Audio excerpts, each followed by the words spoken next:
Okay, good evening, everyone. I hope you can hear me clearly now. Tonight, I wanted to talk a little bit about chance. I've been interested in the subject ever since getting into crypto, generative art, and all things.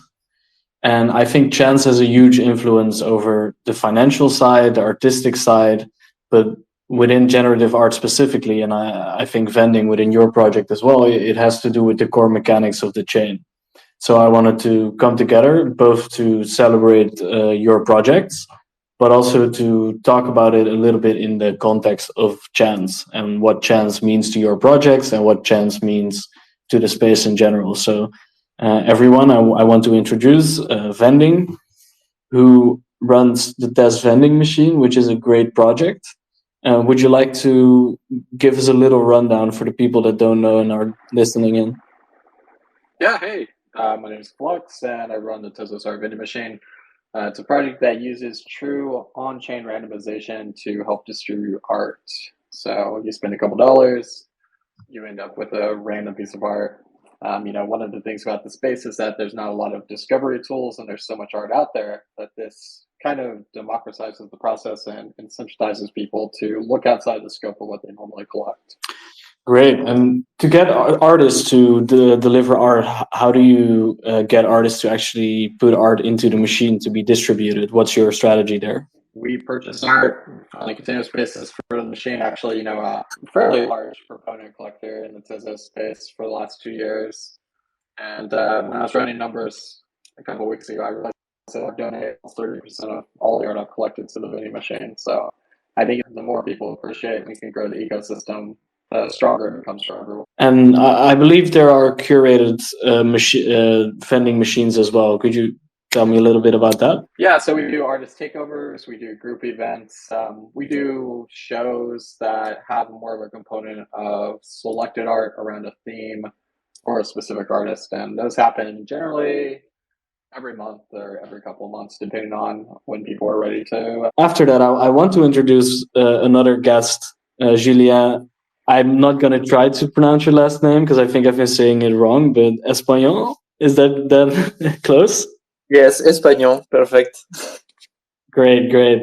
So you recently released a project on FX Hash called Metakinetic. Could you tell us a little bit about that project and your creative process getting there? Yes, of course. So, first of all, thank you for having me. I will try to be as clear as possible with my English. So sorry. So yeah, I released my project Metakinetics yesterday on FXH and on Tezos. This is my fourth project on FXH, if I remember. And it's a project specifically dedicated to plotter artwork, because plotter artwork, plotter drawing, it's a big part of my work into generative art. I started 7 or 8 years ago working with algorithms, and I started right away with working with a plotter. So most of my projects are digital, but also plottable for most of them. I love this relationship between the physical and the digital, and I really love the plotter to be able to have something physical, and I prefer plotter than printer because I love all the small imperfections and texture that are added on each drawing, making each plot very unique. Even if I do the same plot multiple times, each one is very different because of the tool you are using. So yes, for my my project Metakinetic, it's an evolution of my work, because for this project I was working this past months on a new tool on my code to be able to propose to collectors to choose the size of the plot. So each output can be plotted at different scale, started on A4 to A1, so big size. And what it was all the challenge on this project. The idea was to be able to scale the same output, and the challenge was because if I explain a little bit about plotter process, you have a lot of constraint working with this, because, for example, to have field area, you have to draw a lot of line by line close enough to have this field aspect. You have to hide all the hidden shapes on the visual. You can't have hidden shapes because the machine knows that the coordinates are here, so you have to cut all the shapes. And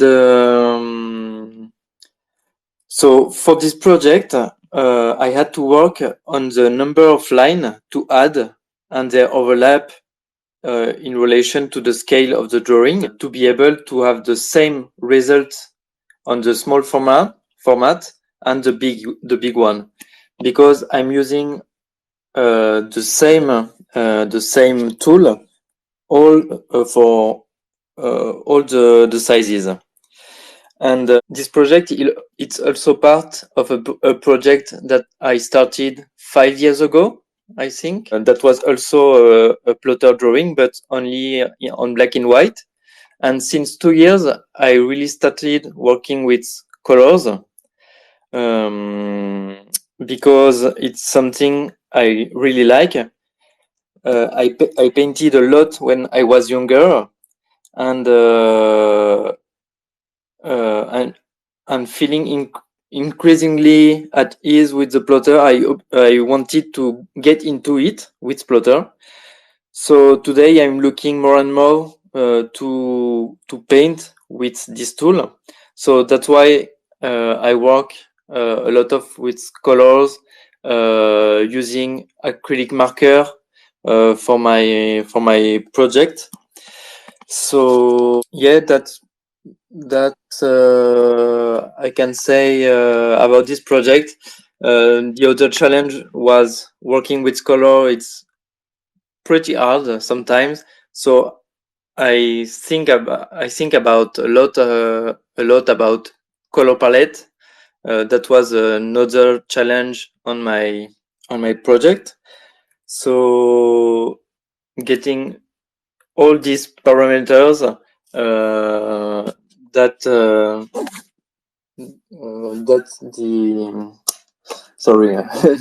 that's the essence of this project, Metakinetic. I don't know if I was clear. Maybe you have some question. No, yes. I think I collected one, and I think the colors are very nice on this one. I think it has a real housey, homey feel to me as well. I was wondering, for the large size, like how long does it take to get a plotter to make that? I mean, it must be some time with all the colors, the different types. Yeah, it's maybe about. I just did one test with the bigger file. It took me 8 hours, I think, because to have something colors very deep, I have to make 2 layers for each colors. So yeah, it's about maybe 8 hours, but it's very challenging because with the tools I use, I have to pause the machine every 4 minutes to refill the marker. So yeah, it's 8 hours of intensive work. Right, and anything can happen at any point, right? So vending, I was thinking about your project in the context of chance, and I think the enjoyment, or a little bit of the enjoyment at least, comes from not knowing what you're gonna get. Like, how has chance inspired your work for this project? Well, Yeah, I mean, some people compare it. Some people compare it to gambling, but my take is always that it can't be gambling because you always end up with art, and whether you love it or hate it, it confronts a psychological sense of what art is. So there's facets to the project that are multi-layered, but on the surface, the idea and the psychology behind possibly getting something really exciting, valuable, is that people are going to go for it, right? So creating that sense of FOMO, a little bit of excitement, it just encourages people to explore the ecosystem on a deeper level. And I think that as an empath, the space is really lacking those kind of discovery tools that can help encourage people to think outside the box. Yeah, because there was one where you said, like, people saying, "Why is this not gambling?" Right? I mean, it's an interesting conversation to have, like the rush that people feel when they mint a great artwork out of a generative collection. You kind of wonder whether that's part of the value, and there is a kind of gambling. I wouldn't call it gambling. Gambling is a bit of a hard word, but it definitely creates a sense of adrenaline rush, a sense of urgency to the artwork. Yeah, and especially I think when you're talking about generative outputs, which is interesting because really with generative output, it's an algorithm, right? So you're talking about a well-defined input, well-defined output. There's unambiguity to it, finiteness, and feasibility. And within that feasibility, you really find that sense of exploration and excitement you're talking about. So from something that really has defined orderly mathematical value, you have people on the other side of it really risking a certain sense of adventure to go and try to mint these outputs, right? And I'm a pretty good FX hash collection, maybe 300 or 400 pieces. So I can definitely say that sometimes you're really disappointed with the outputs, right? And you think, oh, I'll do better next time. And then in my mind, does that make it less about the art or more? I think it's an interesting question. I think that's a good question for Julien. Do you feel like doing long form generative art and the impact of chance on the collectors and the financialization of that chance by selecting rarities, does that influence how you make the art or how you look at the art? I think yes, but for me, I don't really use a lot this part of chance. I don't like to have one output that have more chance than other one to go out. Why would you say that is? Why? Sorry, what? Why do you feel like you don't want to have a few outputs be more rare than others? Because for me, if I choose, the decision I take during a project, each output I choose to be able to be minted. It's a output that I want to see. So I have to give almost the same chance for each output to be able to be minted. Well, I have some rules that I have a bigger most chance to be minted, but I try to not have maybe in an edition of 100. I don't like the idea to have just one possibility for an output. I love because for me, I love each output mostly. So yes, I started in that way for my first project on FXH, but I realized that it's not the thing I wanted when I work on a project that took me some months to work on. I want to see all the possibilities more than once. So in a sense, you don't want to miss out. I guess the fun side of chance is also kind of the double-edged sword on the other side, where you don't want to miss out on a certain output, but then again, you could get a whole like super rare output. I think somehow chance makes some drops to some people more beautiful. I mean, if you had gotten a certain drop and they all looked kind of similar to that one, it might not stand out. But when you get it in the context of very different results, somehow it seems way more special. Um, Capturing that feeling has been, I think, one of the value drivers I've seen in generative art in general. How do you look at that trend? And when you were making generative coding before long form generative, did you think about the chance for things to happen at all? Was it even in your mind? No, not at all.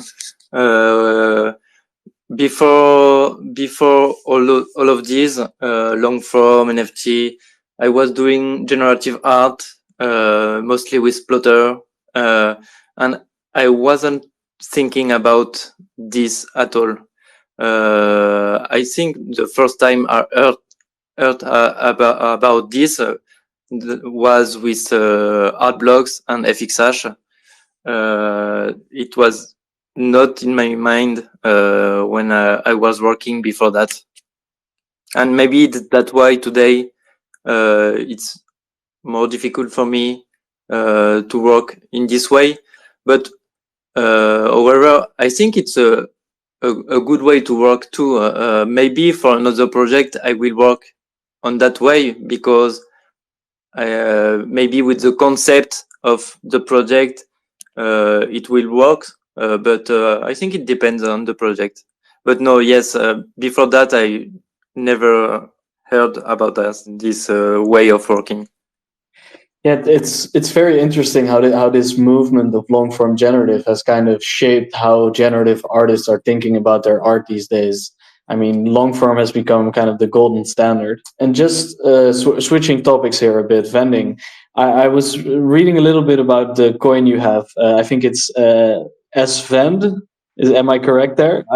Could you tell me a little bit more about the Yeah, token? that's it. Yeah, I see it as a way to emphasize the cryptographic side of what people are doing with the Tezos space, especially we have such a strong art community and movement, but a lot of artists are really clueless to the other side of the coin when it comes to staking, rewards, earnings, taking kind of a more democratized approach to your own finances, which is a big part of what cryptocurrencies use case is really for. So to me, Bitcoin offers artists the ability to learn about that in a safe environment with a project that isn't going anywhere, because there is a risk to obviously buying speculative assets, and it's a utility token. So really, we integrated our contract with our fifth upgrade in the last year and a half to be able to accept any FA2 token. So that means people can use a coin that we can use as a reward mechanism to go and get free art.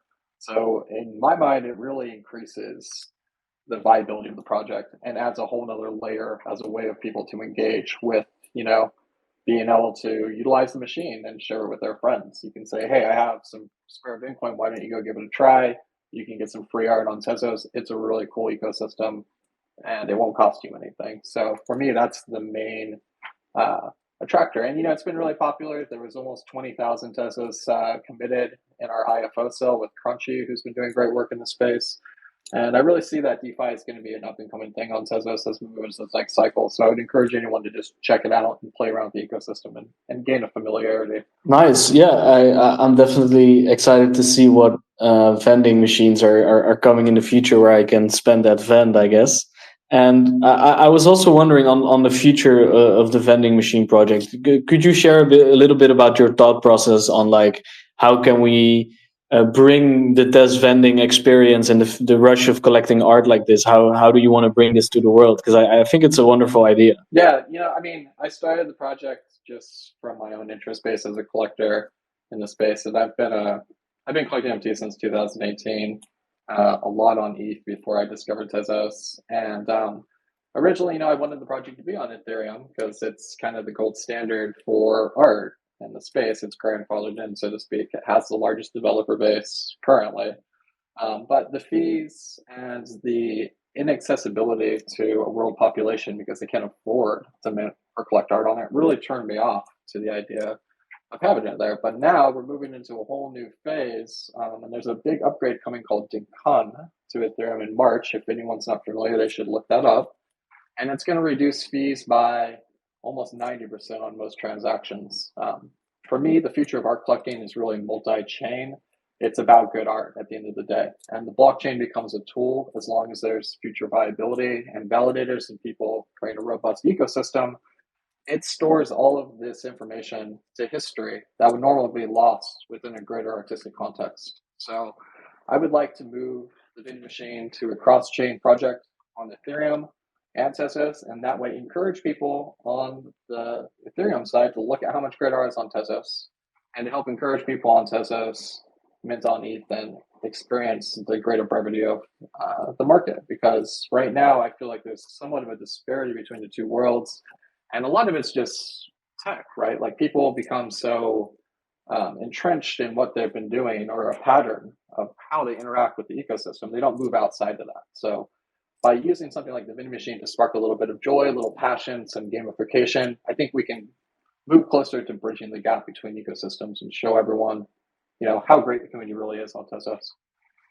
Right. I think that's beautiful. Yeah, I am personally also a believer in a multi-chain, hopefully more seamless experience as well between these worlds, because as you said, like the chain is just the infrastructure and it's inherently neutral. It's not like it shouldn't carry too many emotions when somebody wants to mint artworks on another chain. And I think it's beautiful that you want to share your project with more people. I'm wondering, like, in terms of gamification, because you mentioned the gamification element, like, do you have any ideas on how to make the vending machine maybe even more fun in the future, or add features, or maybe you don't want to share? Maybe you don't want to Yeah. share yet, but No, it's fine. I've been teasing one thing that we're doing right now, which is called the claw machine. And the claw machine is going to be a game that's going to interface directly with the vending machine and allow people to earn the opportunities to score more free art. So we've been working diligently on that in the background for the last couple of weeks, and we should have a working iteration here within the next few weeks for people to try. So, just creating more fun ways for people to experience art, I think, is really important because, at the end of the day, people are looking for things to do with their tokens, and they're looking for unique ways to interface. Like a lot of these projects, they use burning mechanisms or trade pieces of art like Manifold, which is great, but it doesn't really offer much experience other than just a few clicks of an interface. So by creating these ways that people can interact seamlessly, fun, and a kind of fluid way with the art, I think it really opens up a lot of opportunities for future utilization.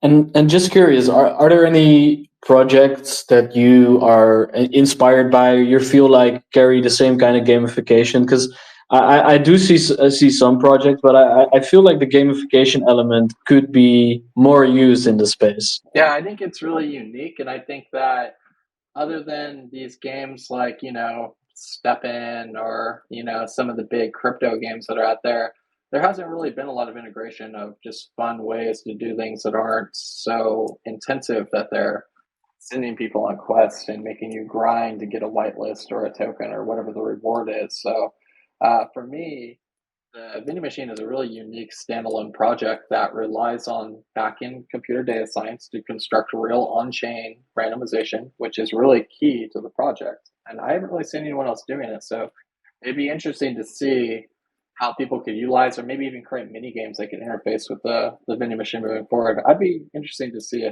where it can go from here. Right. So as I understand, like people could build on top of the vending machine, maybe even build their own front end.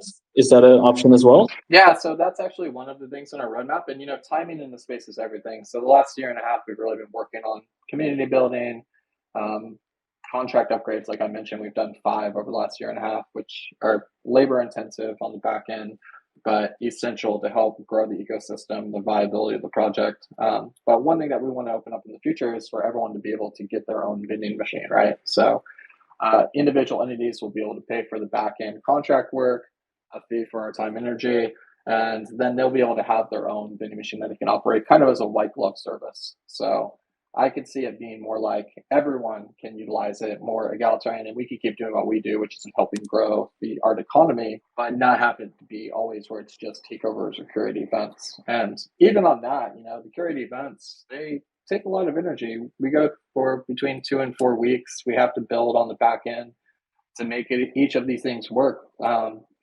We're still in an experimental tech phase, so the tools on Tezos especially are not robust when it comes to building out interfaces between Web 2 and Web 3. So everything that seems simple on the surface, really, there's a lot of things going on in the background to actually make it function seamlessly for the end user. And those are things that we've really been working on, trying to increase the viability of. So another thing that we're working on right now that I've been teasing a little bit, but haven't actually told anyone yet. So I guess this will be the first announcement of that, is that we're going to have an interface within the vending machine that's going to allow anyone to easily submit an idea for a group event or a takeover of the machine. And then I'll be able to go in on the administrative side and approve and submit calendar dates to people. So we're trying to make the process a little more streamlined and egalitarian. And I think that it's exciting to see what people can bring to the table in that regard. Very cool. Yeah, I can't wait to see what other people come up with to build on top of it. Because I mean, as a concept, it's so accessible, and I think it can be applied to many communities, because just the element of the fun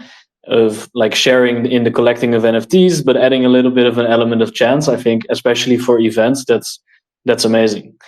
Thank you for speaking to me today, man.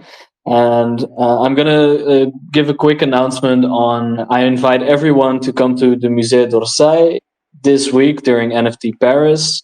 We will be there for the Agoria exhibition, where you can mint your own interactive NFT. You breathe into your phone to create a dynamic AI artwork.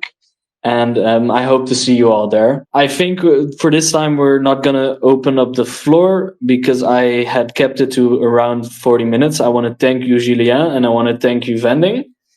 And I hope you all have a good night as well. Thank you. Thanks, man. Appreciate you having me here.